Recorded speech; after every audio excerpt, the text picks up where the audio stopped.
Halo Sobat Jatim, selamat datang di podcast Ruang Informasi. Saya Yohanes Fandi dan pada episode kali ini saya akan membahas dua topik yang sangat relevan dan sedang hangat diperbincangkan khususnya di Provinsi Jawa Timur. Yang pertama adalah hujan ekstrim akibat fenomena hidrometeorologi di Jawa Timur dan tentunya membahas juga di kasus PMK yang saat ini di Jawa Timur juga sedang mewabah. Dan kali ini dengan narasumber yang sangat luar biasa dan sangat kompeten, hadir bersama saya Bapak Gatot Subroto SEM PSDM, Kepala Pelaksana BPBD Provinsi Jawa Timur. Selamat pagi Pak Gatot. Selamat pagi Mas Fandi dan selamat pagi juga untuk seluruh Sobat Jatim. Semoga kita diberikan kesehatan di masa yang sangat ekstrim ini.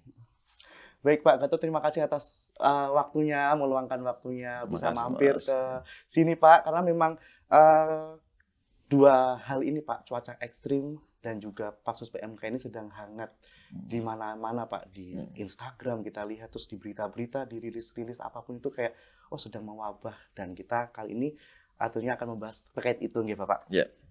Baik. Sebelum masuk kita Pak, aku mau nanya nih, kenapa harus kepala pelaksana? Kenapa nggak kepala BPBD aja? Itu mungkin ada filosofinya Pak? Oh ya, kenapa harus kepala pelaksana? Karena sebenarnya yang kepala BPBD itu adalah pejabat eselon 1 di Pemprov Jatim. Kenapa? Karena dia punya kewenangan untuk melakukan koordinasi dan perintah untuk OPD di bawahnya. Kalau saya seandainya memerintah sesama eselon 2 tidak mungkin.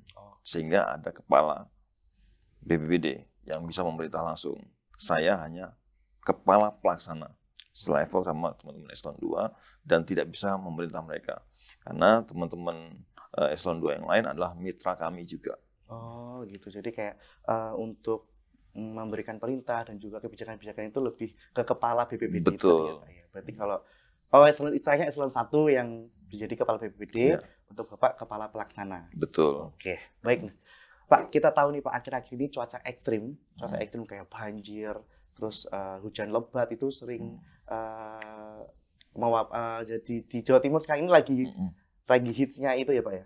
Lalu potensi banjir akibat fenomena hidrometeorologi itu juga sedang menjadi perhatian banyak pihak, terutama di wilayah Jawa Timur yang belakang ini setiap sore hujan deras Pak. Bisa dijelaskan Pak, bagaimana pola musim hujan di Jawa Timur saat ini? Kenapa sampai seperti itu? Memang kami kan selalu berkomunikasi dengan teman-teman BMKG, PVMBG, serta juga teman-teman PU SDA kaitannya dengan air dan BWS. Untuk saat ini, sebagaimana informasi dari teman-teman BMKG, ini adalah bagian dari puncak musim hujan hingga bulan Februari. Sehingga memang kalau kita merasakan atau kita mengalami adanya hujan setiap hari, ini memang wajar. Karena memang saat ini adalah potensinya memang musim penghujan dan lagi puncak-puncaknya. Tapi nanti akan berbeda pada saat kita bicara di bulan Maret, April dan Mei. Karena itu sudah mulai pancaroba ke arah musim panas. Pastinya nanti ada puting beliung, lalu juga masih ada hujan meskipun sedikit-sedikit. Tapi juga sudah ada beberapa wilayah yang mengalami kebutuhan kekeringan. Karena pada saat kekeringan tersebut nanti mereka butuh air untuk disupport. Demikian. Baik. Seperti apa Pak profiling wilayah di Jawa Timur yang rawan bencana hidrometeorologi seperti yang Bapak sampaikan tadi, kayak bencana banjir, hujan, intensitas hujan yang tinggi, apakah ada karakteristik khusus Pak? Oke. Kalau untuk bencana-bencana di Jawa Timur sebenarnya sudah bisa dipetakan wilayah-wilayah mana yang pada saat musim penghujan menjadi perhatian, lalu pada saat musim kering di mana yang menjadi perhatian, itu sudah dipetakan. Contohnya seperti saat ini musim penghujan, pastinya kami akan fokus ataupun lebih banyak melihat ke wilayah-wilayah yang memang punya sejarah banjir sering, seperti halnya Pasuruan, bicara Sidoarjo, bicara Gresik, Lamongan, itu semua adalah wilayah-wilayah yang memang langganan ataupun tiap saat ada banjir. Karena memang di wilayah-wilayah tersebut memiliki aliran sungai yang besar, seperti ada Sungai Ulang di Pasuruan, lalu ada Bengawan Solo, lalu ada Berantas juga. Nah, itu memang kalau seandainya hujan dengan intensitas lebat, biasanya kecenderungan air sungai pasti meluap. Dan di saat musim kering, ada beberapa wilayah yang menjadi perhatian kita seperti hanya Pacitan, lalu Trenggalek, lalu juga ada di beberapa wilayah di Bondowoso, itu sering terjadi kering, yang dimana pada saat musim kering, mereka perlu dilakukan dropping air bersih. Mungkin ada semacam apa ya Pak ya, tindakan nih Pak. Karena misalnya kalau di musim penghujan ini ada teknologi apa yang bisa menghentikan hujan mungkin. Kalau di musim kemarau ada teknologi apa yang bisa mungkin mendatangkan air hujan atau sebagainya gitu, mungkin ada nggak Pak?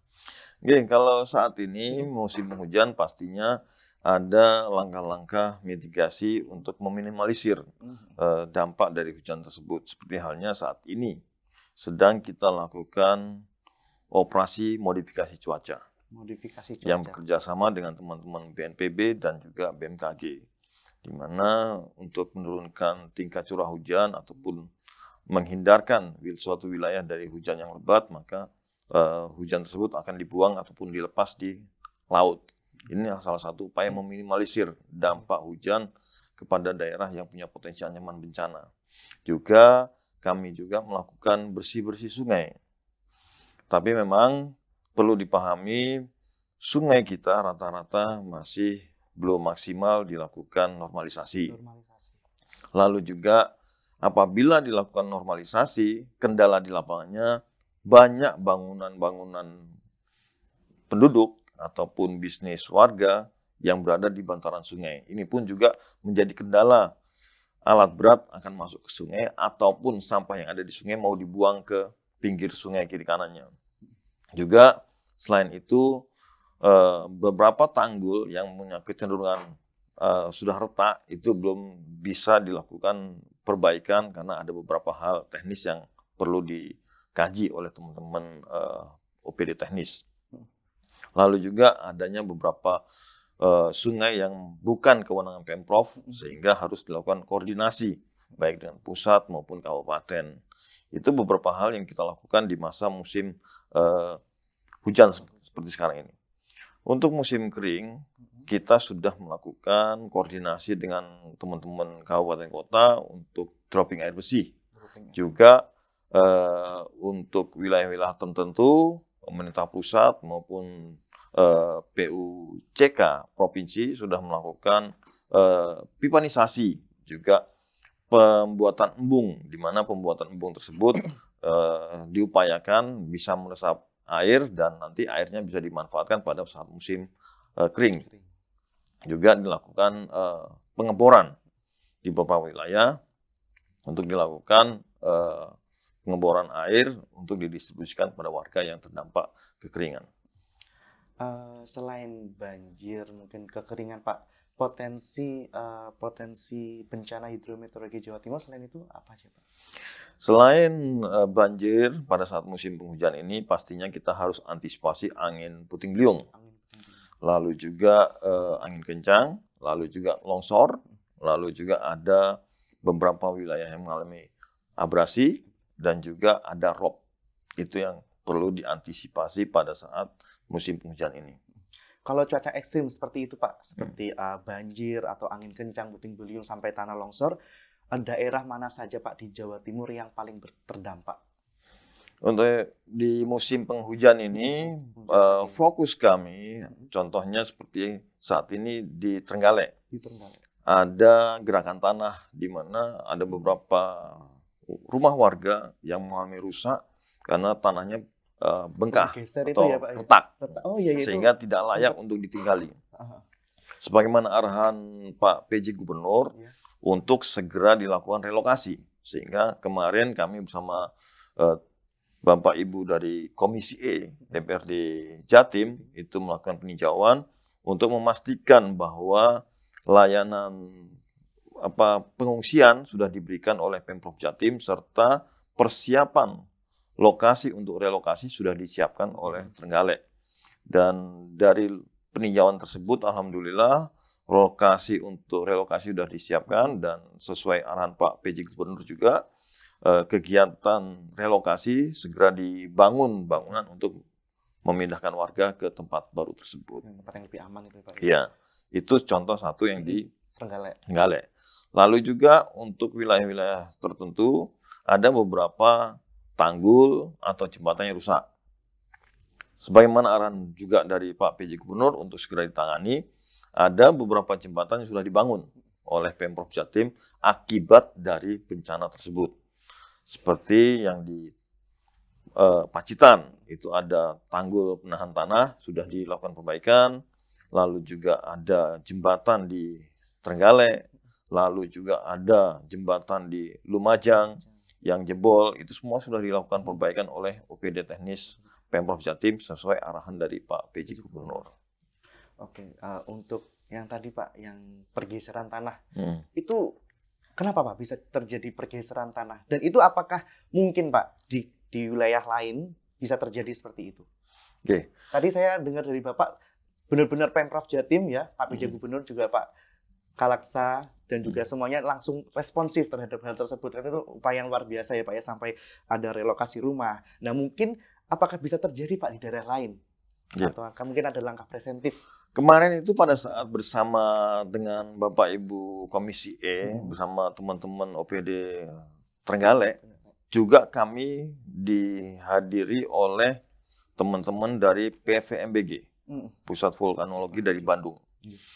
Di mana mereka menjelaskan bahwa untuk wilayah Trenggalek sendiri, potensi ancaman gerakan tanah itu besar. Karena dari peta yang ditampilkan, hampir semuanya kemarin warnanya merah, di mana rawan untuk dilakukan pembangunan ataupun dilakukan pembangunan rumah tinggal. Karena memang tidak layak untuk tanahnya. Tetapi dari sampai sebagaimana yang disampaikan oleh teman-teman PVMBG, memang kalau kondisinya seperti ini, tetapi harus disesuaikan dengan konstruksinya. Artinya kondisinya kita harus terima bahwa wilayah ini adalah daerah rawan gerakan tanah. Tetapi masih ada teknologi yang bisa diterapkan, mungkin dari sisi konstruksinya, mungkin dari sisi bahan materialnya, untuk dipakai untuk pembangunan rumah tersebut di wilayah-wilayah yang rawan tersebut. Tapi dari daerah-daerah tersebut yang dinyatakan merah, potensi bencana lebih cepat terjadi apabila di wilayah tersebut tidak dijaga ekosistem hutannya. Pohon-pohon yang seharusnya menjadi penunjang agar tanah itu tidak bergerak, ditebangi semua. Diganti tumbuhannya berupa jagung, sayuran, bisa istilahnya mencekam tanah itu ya. Pasti kita tahu kalau hujan lebat, tanaman tersebut pasti akan tergerus dengan air juga, sehingga tidak bisa menahan tanah. Juga seperti wilayah lain ada yang batunya dicungkil, dijual, sehingga yang batu itu seharusnya jadi penahan agar tanah itu tidak tergerus. Akhirnya karena sudah tidak ada batunya, longsor terjadi, gerakan tanah juga terjadi. Itu terjadi ada di wilayah Jombang. Oh, sudah ada di wilayah Jombang ya Pak? Ini pun kami juga sudah diperintahkan oleh Pak PJ Gubernur untuk melakukan relokasi di Jombang, karena memang ada beberapa rumah yang sudah retak dan rawan untuk ditinggali. Jadi saya itu sempat baca-baca juga, lihat-lihat di YouTube tentang fenomena sinkhole. Sinkhole itu juga tahun 2024 itu juga lagi tren Pak, kayak tiba-tiba ada longsor yang tiba-tiba gitu loh Pak, itu kan menakutkan banget. Nah, apakah sama Pak dengan itu? Ada, ini yang kemarin sinkhole itu ada di wilayah Blitar. Yang itu loh Pak. Kita lihat tiba-tiba air sungai hilang. Air sungai hilang tiba-tiba jadi terus bolong besar itu. Itu juga ada. Kemarin kita sudah lakukan pengecekan di sana sama teman-teman PVMBG dan ITS, kami ajak dilakukan pengecekan dan survei. Memang kondisi wilayah tersebut susunan batuannya batuan kapur. Sehingga apabila ada hujan lebat yang menggerus sungai, tanahnya terkikis, maka bisa ada kemungkinan bolong tersebut. Dan kemarin dicek memang kondisinya memang tidak bahaya karena memang jauh dari pemukiman warga. Tetapi disarankan oleh PVMBG, salah satu upayanya adalah ditimbun, lalu disemen atasnya agar air yang mengalir di sungai tersebut tidak masuk ke bawah. Karena kalau masih bolong, air yang ada di bawah itu akan menggerus tanah-tanah yang ada di situ dan membuat lubang besar di sungai itu menjadi lebih besar lagi. Oh begitu, baik. Dari fenomena apa yang tadi tanah bergetar, tanah bergeser itu memang benar-benar Sobat Jatim, kita sebagai penghuni daerah itu juga harus sama-sama menjaga, kayak misalnya menjaga hutan, karena yang disebutkan Pak Kalaksa tadi itu juga salah satu faktor, karena penggundulan hutan seperti itu bisa menjadi faktor utama untuk itu ya Pak ya, pergeseran tanah kayak gitu. Baik. Bencana hidrometeorologi kayak banjir dan longsor di Jawa Timur seperti ini Pak, biasanya itu sering terjadi di bulan-bulan apa Pak? Kalau bencana banjir, tanah longsor ini pastinya kita sudah mengantisipasi sejak bulan November. Oktober, November itu kita harus sudah was-was dan sudah menginformasikan ke teman-teman BPBD untuk siap siaga dan melakukan koordinasi dan pantauan untuk wilayah-wilayah yang potensi ancaman bencana. Karena hingga bulan Maret curah hujan pasti akan turun. Apakah itu lebat atau ringan atau sedang itu sesuai setiap tahun akan berbeda-beda. Tetapi dampaknya pasti akan ada banjir. Kalau sudah ada banjir, kemungkinan diikuti dengan longsor. Kalau sudah ada longsor, kita khawatirkan rob. Seperti yang kemarin terjadi di Bondowoso. Itu rob. Kembali lagi, di saat banjir rob tersebut, material berupa pohon, dahan, ranting itu banyak yang turun. Artinya di hulu ada kegiatan penebangan. Sehingga pada saat tiba air itu di bawah membawa material, baru kita tahu, oh ternyata pohon-pohon yang besar ini sudah habis. Batang-batang yang besar ini kok sampai turun ke bawah ini kenapa? Pada saat dicek di atas, itu terjadi penebangan liar yang material ataupun pohonnya itu tidak diamankan, artinya habis ditebang ditinggal di situ saja. Dan pada saat terjadi hujan, pohon-pohon itu akan terdorong bersama air dan tanah ke rumah-rumah warga yang ada di bawah. Itu yang terjadi di Bondowoso. Nah, bagaimana sih Pak cara BPBD untuk menilai daerah-daerah yang rawan bencana seperti yang Bapak tadi sampaikan di Bondowoso, di Trenggalek, dan bagaimana cara menilai rawan bencananya itu Pak, yang menjadi perhatian lebih? Sebenarnya gampang sih. Karena kalau kita lihat wilayah-wilayah kita sekarang seperti halnya di Batu, lalu di Trenggalek, yang daerah-daerah perengan bukit, itu sudah banyak alih fungsi lahan yang seharusnya ada pohon-pohon tegaan, sekarang berubah jadi tanaman pertanian ataupun tanaman perkebunan seperti jagung, lalu ada tebu, lalu ada tomat, ada kol, gitu. Itu yang kita kalau sudah melihat itu, wah ini tinggal nunggu waktunya, kapan terjadinya.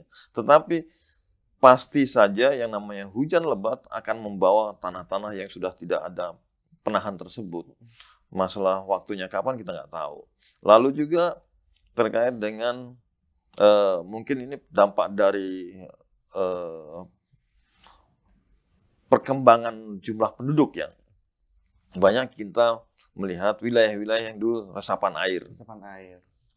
Yang kita lihat, oh dulu hijau, ternyata bangunan sudah tinggal tunggu kita lihat pasti saja banjir. Itu karena cenderung irigasinya sudah tidak dijaga, gotnya pasti kecil, yang dulu mungkin ada sungainya terus dikecilkan, tinggal got. Nah, terus juga dengan adanya limbah warga menambah beban dari drainase yang ada. Itu pasti sudah nampak jelas itu. Dan kami selalu menghimbau pada saat menjelang September, kita buat surat kepada teman-teman BPBD untuk mengantisipasi timbulnya bencana hidrometeorologi berupa banjir dan longsor. Tolong dilakukan pengecekan dan sosialisasi pada warga, agar warga bisa bergotong royong, membersihkan selokan maupun menjaga lingkungannya, agar tidak terjadi penyumbatan pada drainase ataupun aliran air yang ada di wilayah tersebut.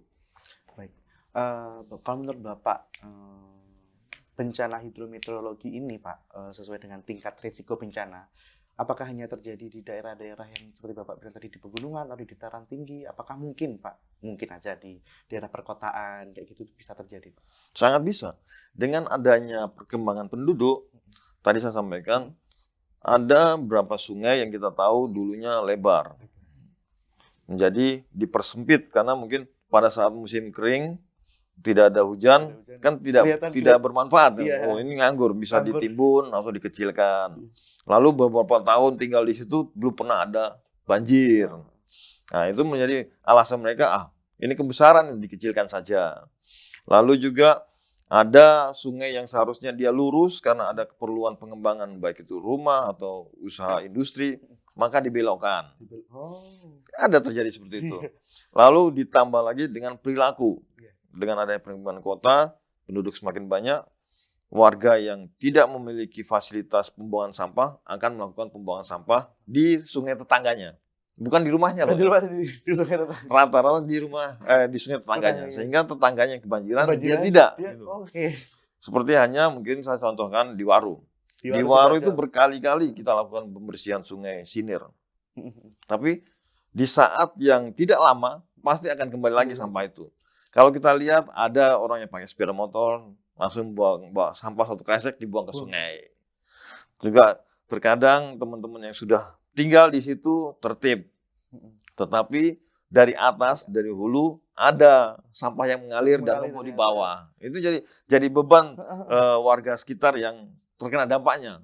Dia tidak berbuat, tapi dampaknya dia rasakan. Nah, itu yang kadang kita mikir kasihan juga warga yang terdampak ini. Karena dia tidak pernah membuang sampah, tapi karena kesalahan ataupun kesengajaan orang dari luar wilayahnya, mengakibatkan dia merasakan banjir tersebut.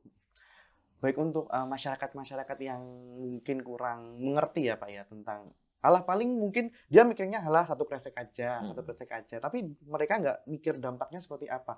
Mungkin apakah ada sosialisasi Pak mungkin dari BPBD untuk masyarakat sekitar atau masyarakat? Kalau sosialisasi sebenarnya sudah kita bersama-sama teman-teman masyarakat lingkungan yang pecinta lingkungan itu sudah melakukan itu. Juga dengan teman-teman BPBD kabupaten kota juga melakukan. Pasti Tidak ya, kurang-kurang juga teman-teman PU pengairan melakukan itu pastinya. Karena selain mereka yang memiliki tupoksi menangani sungai, mereka juga kan melihat langsung dampak yang ada di lapangan. Kemarin saya barusan bersihkan kok sudah ada sampah lagi. Nah, dia kan melihat. Jadi teman-teman sungai itu pasti merasakan susahnya menjaga agar sungai itu bisa lebih baik, bisa lebih normal. Mereka juga berharap, saya yakin, yang namanya ingin melakukan normalisasi pasti ada. Tetapi kendalanya kesulitan alat masuk ke sungai tersebut karena ada terhalang bangunan, baik itu warung, rumah warga, itu menjadi kendala, alat beratnya mereka tidak bisa masuk.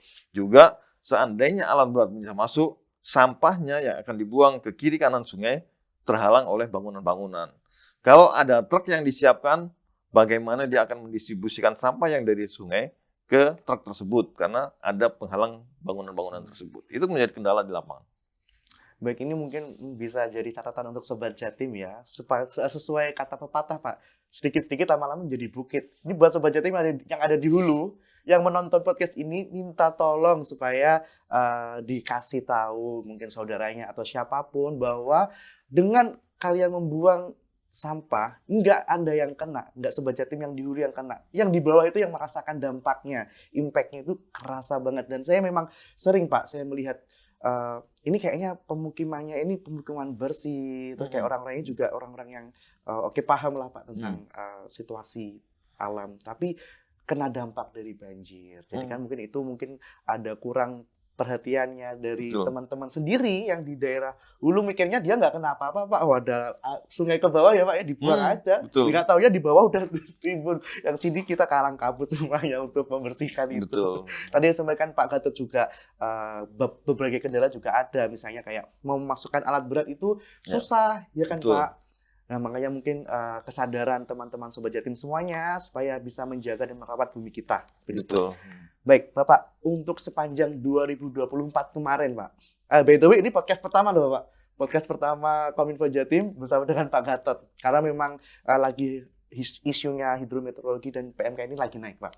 Nah, sepanjang 2024 kemarin, Pak, bencana apa saja yang paling dominan terjadi di Jawa Timur dan bagaimana BPBD menangani hal tersebut?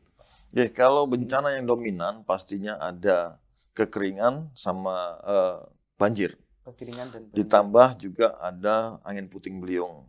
Di mana Pak puting beliung? Puting beliung sudah banyak terjadi seperti di Sidoarjo kemarin kita dengar sendiri, di Surabaya juga mengalami beberapa hari kemarin sampai ada beberapa genteng rumah warga yang hilang. Lalu juga ada dahan pohon yang patah.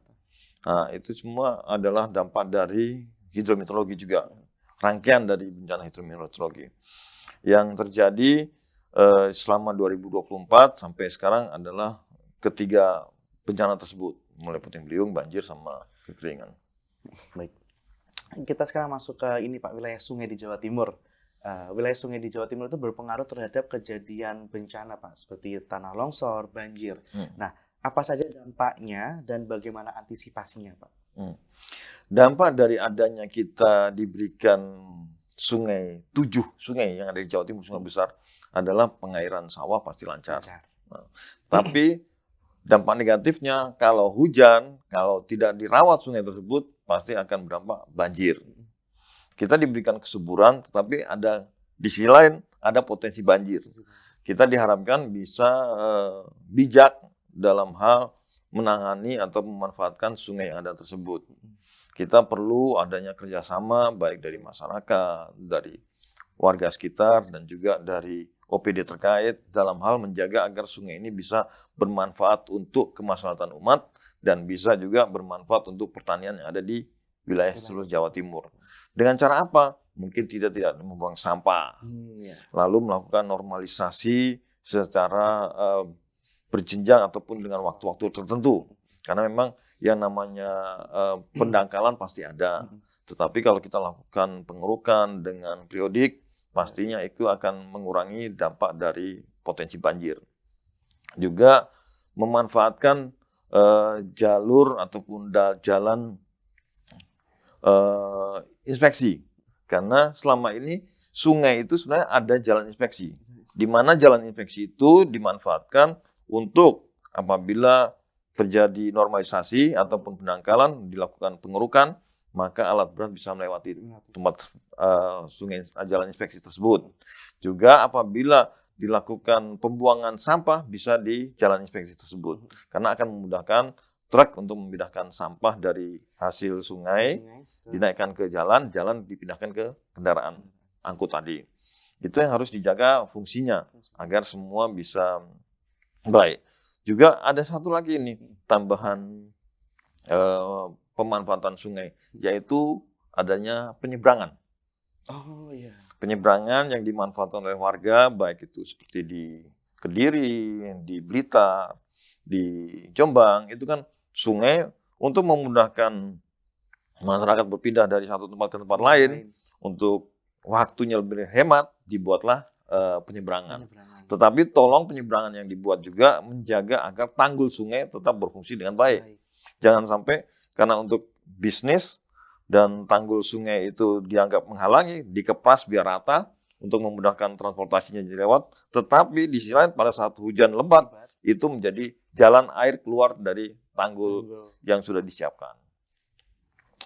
Oke, memang dampaknya banyak banget ya Pak ya. Selain dampak positifnya pasti juga banyak, dan juga kita tidak bisa semerta-merta meninggalkan kewajiban kita untuk menjaga sungai, karena juga selain ada dampak yang positif juga bersamai juga dampak yang negatif tadi, banjir dan tanah longsor seperti itu. Baik, Bapak, apa saja langkah-langkah kesiapsiagaan yang sudah dilakukan untuk menghadapi bencana hidrometeorologi? Bagaimana BPBD mempersiapkan masyarakat? Mungkin kayak apel bencana. Saya sering lihat kontennya BPBD itu kayak, oh ada apel nih, apel gelar peralatan atau apel apa kesiapsiagaan. Nah, mungkin bisa diceritakan Pak ke Sobat Jatim terkait hal tersebut. Kaitannya dengan Jawa Timur, kita tahu bahwa potensi ancamannya ada 14 ancaman bencana, baik itu tanah longsor, banjir bandang, gelombang ekstrim, lalu abrasi, lalu ada tsunami, lalu ada likuifaksi. Itu semua adalah potensi. Dari potensi tersebut, beberapa kegiatan penanggulangan bencana yang kita siapkan diantaranya peningkatan kapasitas masyarakat. Peningkatan kapasitas masyarakat ini diharapkan masyarakat lebih paham akan wilayahnya itu punya potensi ancaman apa. Lalu bagaimana cara agar meminimalisir potensi tersebut, kalau seandainya terjadi dampaknya tidak terlalu besar seperti apa. Itu kita membuat yang namanya Destana, Di istana. Desa Tangguh Bencana. Di situ masyarakat diedukasi bagaimana kalau terjadi bencana, dia akan membuat apa saja. Ada dapur umum, ada pengungsian, ada rescue, itu semua diajarkan di situ. Oke. Lalu juga untuk adik-adik di sekolah-sekolah ada yang namanya SPAB, Satuan Pendidikan Aman Bencana. SPAB ini diajarkan di semua sekolah dengan melibatkan, alhamdulillah kami sudah bekerja sama dengan IGI Jatim, Ikatan Guru Indonesia, di mana dari mulai level TK, playgroup bahkan sampai SMA, itu kita jadikan fasilitator. Nantinya mereka akan mengajarkan kepada murid-muridnya terkait dengan potensi ancaman bencana yang ada di Jawa Timur, lalu juga bagaimana pengendalian potensi bencana tersebut, juga bagaimana cara meminimalisir dampak potensi bencana tersebut. Itu diajarkan di situ. Itu dari sisi penguatan kapasitas. Lalu juga dari sisi untuk meminimalisir korban apabila bencana terjadi, kita memasang rambu-rambu dan EWS. Nanti rambu-rambu itu yang akan membimbing orang pada saat terjadi bencana, saya harus lari kemana? Saya harus berkumpul kemana? Di situ. EWS akan menginformasikan kepada warga sekitar bahwa saat ini air sedang naik, maka masyarakat diminta untuk menyelamatkan diri. Itu yang informasi awal dari kami dengan memasang EWS tersebut. Lalu juga apabila sudah terjadi bencana seperti saat ini, kami pun menyiapkan sarana prasarana seperti senso, perahu karet, itu kita siapkan, dan juga kita lakukan apel kesiapsiagaan, di mana kita lakukan pengecekan barang-barang kita yang digunakan pada saat bencana banjir apa saja, itu berfungsi dengan baik apa enggak. Lalu seperti tenda jangan sampai nanti dipasang tendanya robek. Atau sensornya mau dipakai nggak bisa jalan. Nah, ada pengecekan berkala berarti ya Pak? Betul. Itu bagian dari apel kesiapsiagaan. Terus personil yang disiapkan untuk penanganan bencana ada berapa orang. Lalu OPD apa saja yang terlibat. Itu semua ada di apel kesiapsiagaan. Juga kita melakukan mengirimkan bantuan berupa DU, dapur umum di pengungsian apabila sudah terjadi bencana. Itu di situ kita lakukan secara responsif untuk membantu warga. Pada saat nanti di pasca bencana, kita bersama-sama OPD terkait, baik OPD teknis PU, PU Pengairan, PU Bina Marga, PU Cipta Karya, serta Dinas Sosial juga kita melakukan pemulihan. Pemulihan itu dengan cara apa? Memperbaiki tanggul-tanggul yang rusak, memperbaiki jembatan yang rusak. Karena pasti bencana itu akan berdampak pada ekonomi. Kalau sudah ekonominya terganggu, pastinya kehidupan warga, baik anak yang sekolah, orang yang mau bekerja ke kantor, pasti kan juga harus diperhatikan. Butuh pemulihan recovery ya Pak? Iya. Untuk memulihkan itu, maka perlu ada dukungan dari semua pihak. Dan yang terakhir adalah kami melakukan sosialisasi. Sosialisasi kepada warga, kan kita itu lebih senang setelah terjadi baru kita harus siap begini. Iya. Karena kalau kita ngomong sebelum ada kejadian nggak akan didengar. Iya, pasti belum ada kayak gitu, benar-benar Pak. Tapi kalau sudah terjadi baru tahu. Baru langsung cari-cari info. Sosialisasi itu. Ini warga untuk menjaga, jangan membuang sampah sembarang, jangan mau menebang pohon. Kalau sudah ada longsor, baru waduh ini benar. Gara-gara kita tebang. Saya bisa tanyakan, Pak kenapa bisa longsor? Ini Pak, sama teman-teman dicungkilin batunya. Berarti kan setelah ada kejadian baru mereka sadar. Gitu. Dampaknya ternyata seperti ini. Itulah beberapa hal yang kita lakukan, baik mulai dari pra, saat, maupun pasca bencana. Sejauh mana Pak, kayak di Istana, lalu tadi sempat berkolaborasi dengan IGI juga, itu sejauh mana BPBD sudah melakukan hal tersebut? Alhamdulillah kalau bilang sejauh mana kita bisa melihat dari resiko yang ditimbulkan. Artinya semakin kecil orang yang meninggal saat bencana, kita bisa mengukur bahwa berarti pemahaman masyarakat sudah lebih ngerti dari sebelumnya. Karena apa? Dia sudah tahu saya harus berlari kemana. Itu kan sudah bisa menyelamatkan dirinya. Seperti di kejadian Semeru, alhamdulillah itu kan kecil. Yang meskipun kejadian bencananya besar, tapi warga yang terdampak, warga yang meninggal itu kan sangat kecil. Artinya masyarakat sudah paham pada saat diinformasikan di puncak Semeru sedang ada banjir ini, lahar dingin. Maka dengan sigap warga maupun petugas yang ada di lapangan menginformasikan pada warga sekitar untuk menyelamatkan diri ya semuanya. udah autopilot Iya. tahu gitu ya Pak Iya. ya. Tapi kudu ada kejadian dulu. Iya, Baru. kejadian itu baru. Itu resikonya seperti itu. Iya. Baik, Pak, tentang kesiapsiagaan bencana. Sebenarnya siapa sih Pak yang punya peran untuk mengeluarkan informasi kesiapsiagaan bencana kepada masyarakat? Apakah Pemprov Jatim atau siapa Pak yang punya kuasa untuk, oh ini harus gini kayak gitu? Kalau kesiapsiagaan bencana itu kita ada siklusnya kan. Kita sudah tahu saat ini sudah memasuki musim penghujan. Maka dari pusat pun, dari BMKG, BNPB, itu sudah menginformasikan ke kami di daerah untuk melakukan informasi kepada warga maupun membuat surat himbauan. Sehingga itu berjenjang untuk mengeluarkan surat ataupun tanggapan terhadap kebencanaan, khususnya kesiapsiagaan. Jadi nanti kalau sudah ada informasi dari pusat, kami akan melakukan sosialisasi dan menyurat juga ke kabupaten kota untuk melakukan kegiatan kesiapsiagaan, baik itu apel siaga, membuat surat sosialisasi ke warga. Ini adalah bagian dari kesiapsiagaan yang kita saat ini lakukan. Oke, baik. Untuk bentuk dukungan dari Pemprov Jatim sendiri Pak terkait mitigasi dan penanggulangan bencana, sejauh mana keterlibatan Pemprov dalam respon darurat? Seperti halnya kayak kemarin Pak, Bromo yang kebakaran, itu bagaimana cara BPBD atau Pemprov Jatim itu menanggulangi itu Pak?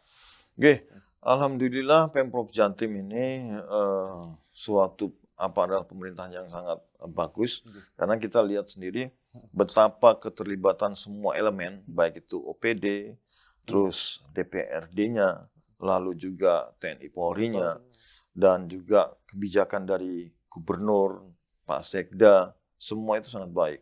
Mulai zaman pemerintahan yang lama maupun saat ini sama semua baik. Artinya responnya terhadap bencana itu sangat bagus.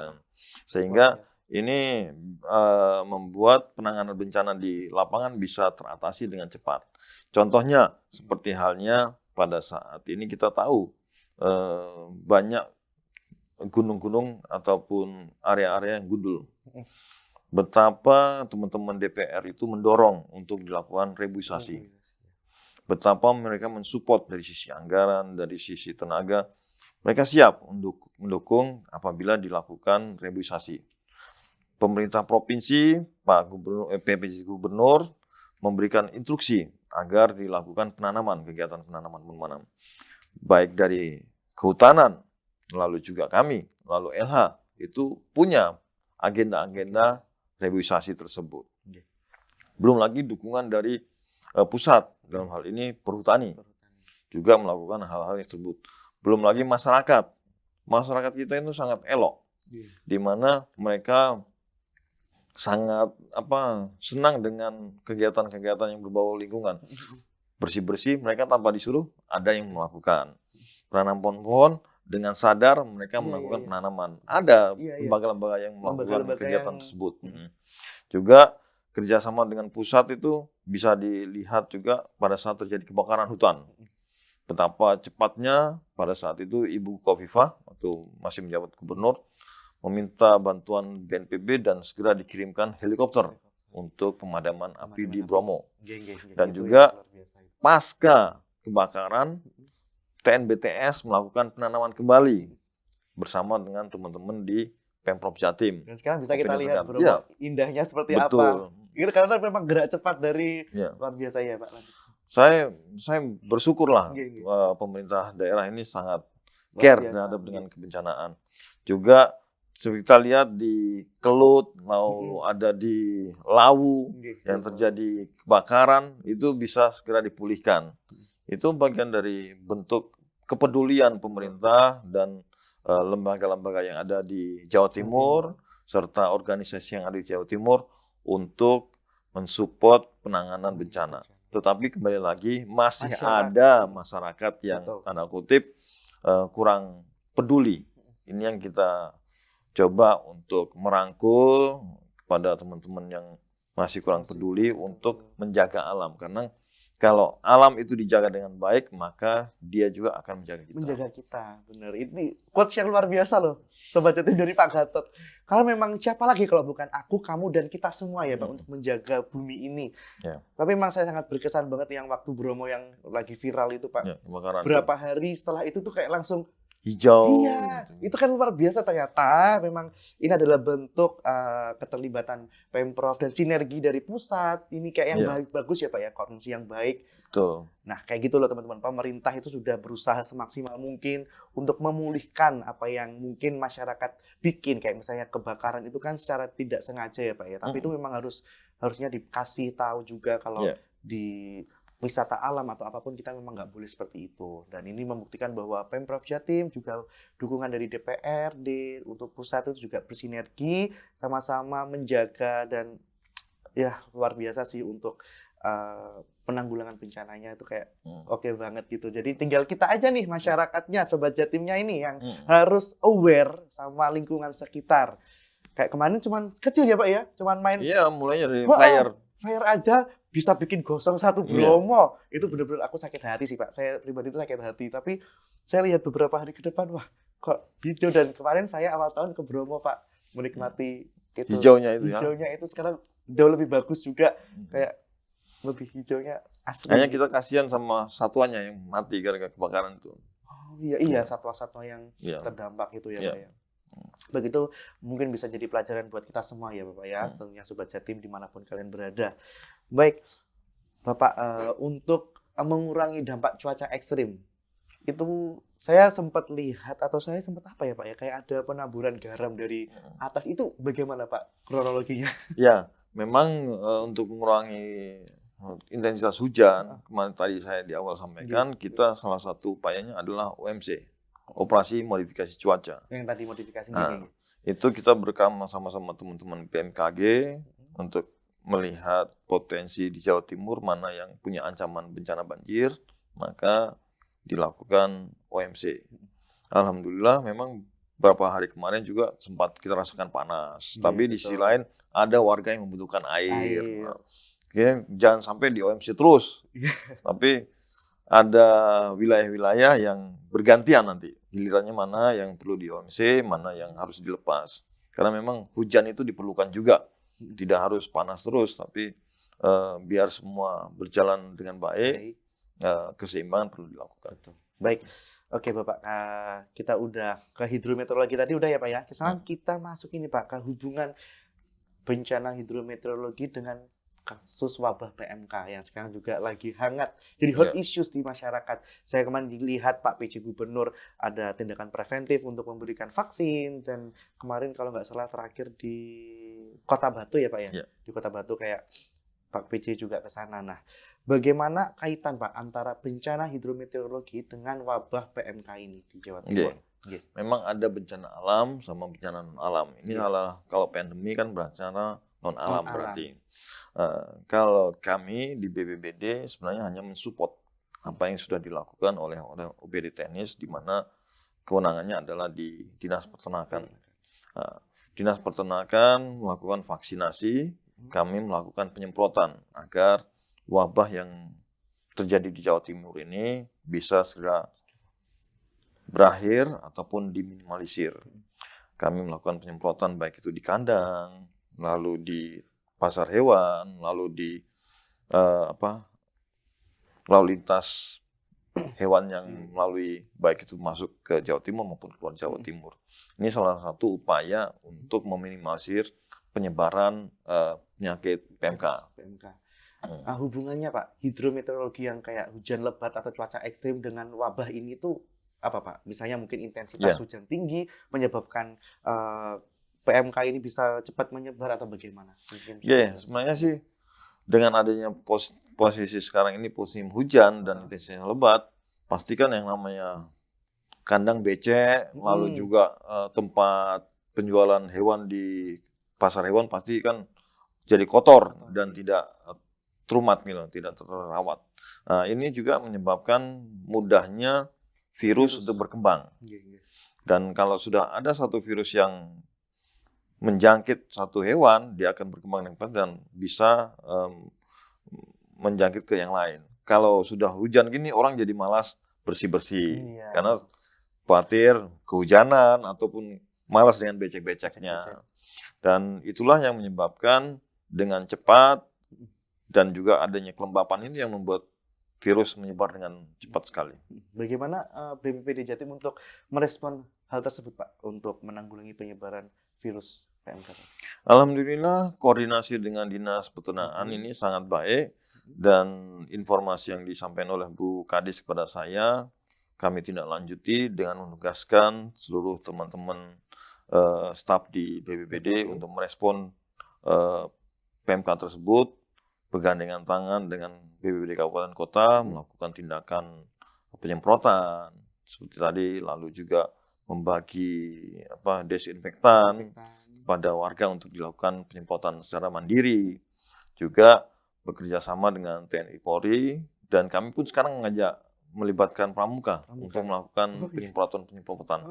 Karena kita berharap kan semua wilayah-wilayah yang mungkin tidak bisa kami jangkau, bisa dijangkau oleh teman-teman. Teman-teman itu ya, Pak ya. Oke. Pak, untuk terkait PMK, Pak, ketika sudah tertular, itu tuh bisa sembuh atau memang harus dimusnahkan, Pak? Seperti kayak halnya flu burung. Flu burung itu kan kayak harus dimusnahkan hewan-hewannya. Kalau menurut Bapak, atau secara data bagaimana, Pak? Kalau mengutip dari keterangan yang disampaikan oleh Ibu Kepala Dinas Peternakan, di beberapa kegiatan yang kami lakukan bersama-sama beliau, salah satunya adalah menjaga kebersihan kandang. Lalu menjaga atau meminimalisir kunjungan orang dari luar ke kandang. Karena kebersihan kandang itu penting dan sterilisasi terhadap kandang itu juga penting. Karena kita belum tahu orang yang dari luar itu apakah dia sebelumnya ke kandang hewan yang terkena penyakit atau dari pasar yang sebelumnya ada hewan yang terjangkit, lalu dia berkunjung ke kandang kita, belum bersih-bersih diri, virusnya ngikut, nempel di hewan yang ada di kandang. Itu salah satunya. Sehingga saya pastikan bahwa hewan-hewan tersebut sebenarnya bisa disembuhkan dengan cara-cara perawatan yang betul tadi, dengan cara vaksinasi. Dengan cara sterilkan wilayah tersebut dengan vaksin penyemprotan. Itu adalah upaya-upaya untuk memulihkan kembali kesehatan hewan yang ada. Jadi tidak harus melulu dijual ataupun tidak melulu harus dimusnahkan atau dikubur langsung gitu, jangan. Tapi masih ada upaya-upaya meminimalisir untuk kembalinya dia hewan tersebut sehat. Kami kemarin meninjau di Batu. Di Batu itu ada koperasi yang pesertanya sangat banyak. Di situ anggota koperasi secara mandiri melakukan vaksinasi, melakukan bersih-bersih kandang, melakukan perawatan untuk hewan-hewan yang terkena penyakit. Alhamdulillah sembuh dan bisa tertangani dengan baik di situ. Itu mungkin kalau secara mandiri dilakukan warga seperti hanya peternak-peternak lokal, itu mungkin bisa meminimalisir terjangkitnya PMK di hewan yang mereka miliki. Bahkan mungkin kalau dengan kesadaran mereka sendiri tidak saling mengunjungi, ini juga akan meminimalisir hewan yang terdampak. Untuk saat ini, Pak, yang sudah disemprot desinfektan atau diberi vaksinasi itu di mana aja, Pak? Hampir kurang lebih ada 15 wilayah yang sudah melakukan penyemprotan desinfektan dengan melibatkan teman-teman BPBD di kabupaten kota. Contohnya seperti di Tulungagung, Blitar, juga di Gresik. Lalu kemarin kita tahu Pak PJ Gubernur melakukan kegiatan di Batu, juga di Probolinggo. Baik, mungkin ada tantangan nggak, Pak, untuk menanggulangi penyebaran PMK di Jawa Timur ini? Mungkin dari segi sumber daya atau koordinasi antar instansi terkait, atau bahkan dari masyarakat? Oke. Saat ini sesuai yang diinformasikan oleh Ibu Kepala Dinas Peternakan, salah satu yang kurang adalah bahan ataupun obat vaksinasi. Lalu juga kita butuh semakin banyak yang terlibat dalam penyemprotan, itu akan mempercepat kembalinya atau pulihnya hewan-hewan yang terdampak tadi. Lalu juga kesadaran yang paling penting. Iya. Ini yang harus dipahami oleh pahami. semua peternak dan juga mungkin pembeli Pembeli, ternak. Karena kan belum tentu peternak saja yang membawa penyakit itu, Iya. tapi yang pembeli ini kita kan nggak tahu datangnya dari mana Iya, para benar. pembeli ini. Iya. Ujuk-ujuk dia datang dari Jawa Tengah atau Iya. dari kita sendiri, dari kabupaten yang lain. Dia dari mana datang melihat hewan kita, apakah dia itu bersih atau tidak, kita tidak tahu. Itu juga harus disadari bahwa kita harus menjaga sama-sama agar hewan yang ada di kandang yang masih sehat itu tetap sehat dan bisa beraktivitas dengan baik karena memang dijaga dengan baik juga. Nggih. Baik. Bapak, ini kita masuk ke BPBD, peran BPBD dalam kesiapsiagaan bencana. Ini kita karena udah bahas nih tentang hidrometeorologi dan PMK, kan saya pengen masuk ke BPBD sendiri, Pak. Apa saja peran BPBD dalam kesiapsiagaan bencana, Pak? Adakah edukasi atau sosialisasi yang sudah dilakukan kepada masyarakat? Apa aja bentuknya, Pak? Kita sebenarnya kalau untuk edukasi, bahkan di kantor BPBD itu ada TENPINA, Tenda Pendidikan Bencana. Tenda Pendidikan Bencana. Nah, itu setiap hari kan dikunjungi oleh... Itu di kantor ya, Pak ya? Iya. Oke, baik. Itu teman-teman ataupun adik-adik dari TK, SD ke lokasi. Iya. Kita di TENPINA itu memberikan edukasi bagaimana mereka merasakan sensasi gempa karena ada rumah gempa. Oh, kayak Jatim Park ya, Pak ya? Lalu juga ada bagaimana mereka bisa merasakan sensasi kalau kebakaran rumah, bagaimana kantor, bagaimana pakai VR. Ada fasilitas VR yang kita siapkan untuk anak-anak itu mempelajari bagaimana cara menghindari apabila terjadi kebakaran. Juga di TENPINA itu kita menyiapkan yang namanya alat-alat praga yang digunakan oleh teman-teman di lapangan terkait dengan penanganan bencana di Jawa Timur. Juga potensi ancaman bencana apa saja kita kenalkan di situ. Alhamdulillah respon dari guru, karena tadi saya sampaikan IG Jatim juga terlibat aktif dan juga pengetahuan ataupun keingintahuan adik-adik terkait dengan bencana itu tinggi. Sehingga secara santai, secara gembira kita memberikan pelatihan itu dan alhamdulillah sangat mengena. Itu kita bisa lihat pada saat dia datang, mungkin dia belum kenal apa itu bencana. Tetapi pada saat nanti kita pulang, dia pulang, kita tanyakan, tadi belajar apa saja?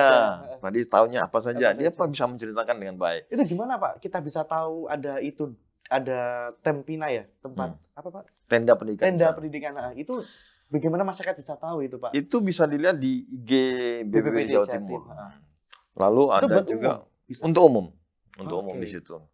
Lalu bisa juga untuk wilayah-wilayah yang jauh seperti mungkin di Magetan atau Madiun atau di mana yang jauh yang tidak bisa hadir di TENPINA kami, bisa juga menggunakan Mosipena. Apa mobil itu, edukasi bencana. Di dalam mobil itu ada layar besar yang menceritakan ataupun film yang menceritakan tentang kondisi Jawa Timur. Bencananya apa saja, lalu potensi bencananya di titik mana saja.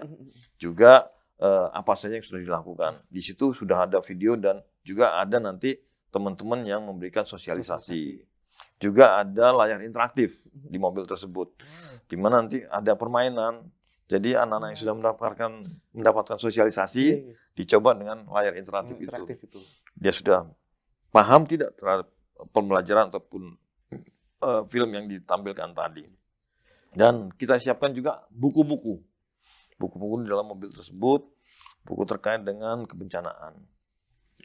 Wah, sangat menarik banget loh, Pak, ini. Betul. Ini masyarakat ini perlu izin khusus atau bagaimana, Pak, untuk nggak usah cukup menyurat ataupun mereka minta agenda kapan bisa dijadwal karena banyak yang ini kan yang meminta waktu sehingga kami harus mengagendakan dengan baik. Ya mungkin Sobat Jatim bisa langsung mengunjungi sosial medianya BPBD Jatim atau mungkin laman resminya ya Bapak ya untuk informasi pasti semuanya ada di situ. Betul. Terkait juga tenda pendidikan bencana yang ada di BPBD. Saya tertarik, Pak, ini Mungkin ngajak adik-adik ya kayak gitu untuk belajar bersama untuk bagaimana bencana itu ditanggulangi di Jawa Timur seperti itu. Ya, saya berpesan juga Iya. kepada Monggo. Sobat Jatim, mungkin ada yang punya sekolah atau yang punya yayasan atau yang punya adik-adik, mungkin bisa disarankan untuk bermain ke BPBD sehingga mereka lebih kenal akan bencana yang ada di Jawa Timur.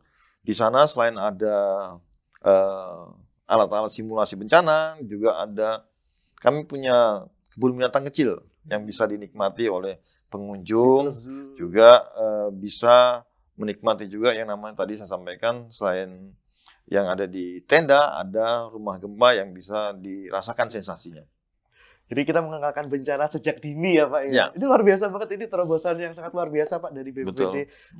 Dari kecil adik-adik kita itu bisa belajar tentang pemahaman bencana seperti itu. Ya. Baik, Bapak mungkin ada closing statement yang bisa disampaikan terkait obrolan kita pada hari ini Bapak? Oke. Terkait dengan bencana di Jawa Timur, saya hanya berharap bahwa masyarakat bisa bekerja sama, bisa berkolaborasi dengan kami di BPBD ataupun dengan OPD pemangku lainnya dalam hal menjaga lingkungan. Kita harus paham bahwa bumi yang kita pijak ini di Jawa Timur ini punya potensi ancaman bencana. Tetapi itu semua bisa diminimalisir apabila kita menjaga alam. Dengan cara apa? Dengan cara tidak menebang pohon yang menjadi penahan tanah di bukit-bukit, lalu juga tidak membuang sampah di sungai, sehingga mengakibatkan terjadinya banjir dan bisa menyebabkan juga terjadinya longsor di beberapa wilayah yang sudah tidak ada pohonnya. Jadi satu kata untuk kita bersama, kita jaga alam, maka alam akan jaga kita. Luar biasa, ini quotes yang sangat luar biasa dari Pak Gatot. Tepuk tangan dong yang ada di ruangan ini. Baik Sobat Jatim, jika mau informasi selengkapnya tentang BPPD Jawa Timur, bisa langsung mengunjungi laman resminya di bppd.jatimprov.go.id dan juga di sosial medianya @bppd_jatim. Semua informasi ada ya Pak ya? Ya. Juga tadi ada wahana-wahana seru yang mungkin bisa adik-adik kita rasakan atau anak-anak kalian bisa kunjungin di BPBD Jatim. Ya. Baik Pak Gatot, saya terima kasih banyak atas waktunya Bapak. Mas. Sangat luar biasa obrolan kita pada hari ini. Saya mendapatkan insight yang luar biasa Bapak. Ya. Pun juga Sobat Jatim di sana akan mendapatkan insight dan mari kita bersama-sama menjaga alam, kata Pak Gatot. Begitu. Baik Sobat Jatim, akhir kata saya Yohanes Fandi, Pak Gatot dan seluruh kru yang bertugas pada hari ini mengucapkan selamat siang dan terima kasih. Terima kasih semuanya. Sampai jumpa.